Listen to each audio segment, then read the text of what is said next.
Thank you, Madam Chairman, and thank you, Ranking Member Collins, for holding this hearing today. I thank you for joining us today to Secretary Mayorkas and Secretary Becerra.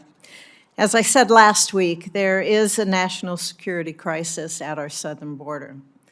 FY 2023 set a record of total encounters, almost 2.5 million. This September set a new monthly record for encounters along the southwest border, nearly 270,000. The Biden administration also sets a new record of encounters of individuals on the terrorist watch list between ports of entry, 169 total arrests on the southern border. That is more than the previous 3 fiscal years combined. Secretary Mayorkas, that is not a record to be proud of. President Biden's national security supplemental request included $13.6 billion for the border and migration, including nearly $9 billion for DHS, with very few details of how DHS intends to spend that funding. Money alone is not going to solve this crisis. That's clear. We must make policy changes to that. And I appreciate some colleagues on the other side of the aisle who recognize that that can be done incrementally.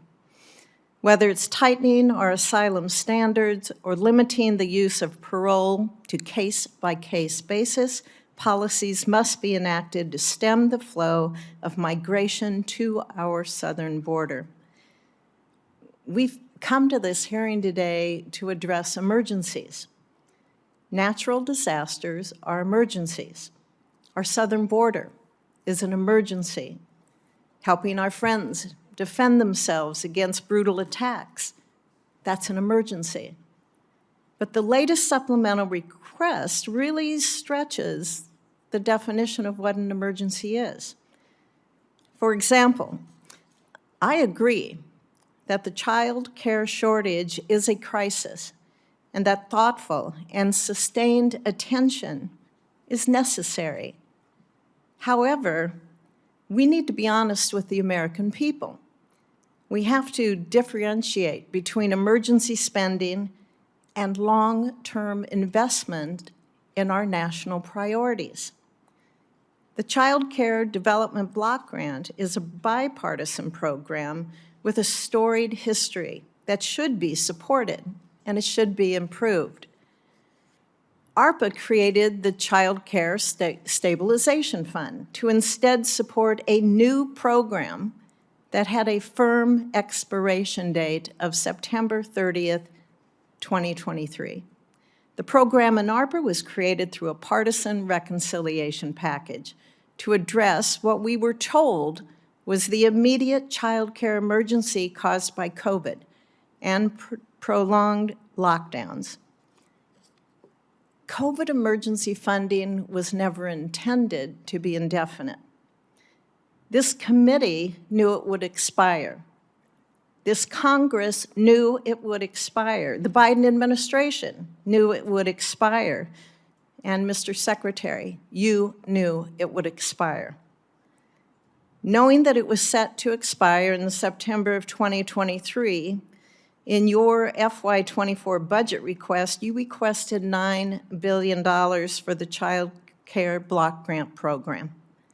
But now, just a few months later, you're here and you're highlighting a completely manufactured cliff, asking for $16 billion to supplement regular order appropriations.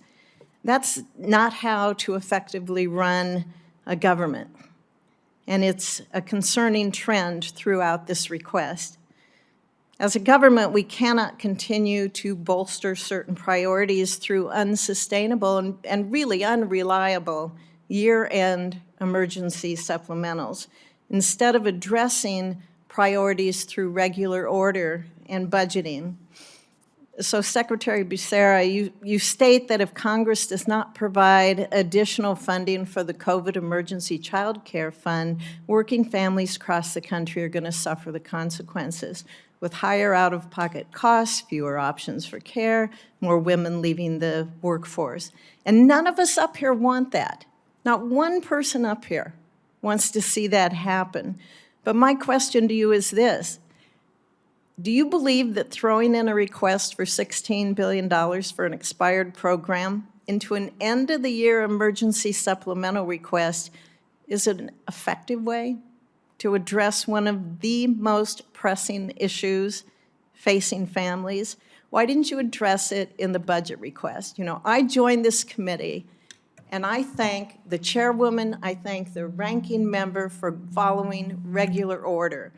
You know, we went through hearings, we went through markups, but to me, this is going around the appropriations process, and I am upset by that. I think for a government to run and for families and businesses to have certainty in their lives, we need to identify those priorities, be honest about them, and do it in regular order. And, sir, I don't believe this is.